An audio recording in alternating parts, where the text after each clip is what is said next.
يا ابن الشرموطه بتخبطني. فلاح من المنوفيه بتخبطني ليه؟ بتخبطني ليه يا ابن؟ الو. دور يا فلاح يا بتاع المنوفيه يا ابن الشرموطه. الو.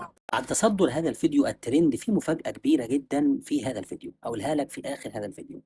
الحقيقة في كلمتين لازم الكل يعرفهم. اللي اتقال في الفيديو من شخص المفروض إن هو شخص واعي وعاقل، ده بيدل على إن المجتمع دخل في مرحلة في منتهى الخطورة من الانقسام. زي ما بقول لك، يعني إيه يا فلاح يا ابن كذا، الألفاظ البذيئة اللي اتقالت. المفاجأة إن الشخص ده طلع رئيس محكمة. والله زي ما بقول لك رئيس محكمة. هذا الرجل يعني ألفاظ نابية وألفاظ بذيئة قيلت من لسانه، ويعني تعدي لفظي من رئيس محكمة، وكأنه يعني هو يبدو عليه أنه أنا آمن العقاب، أنا مش خايف.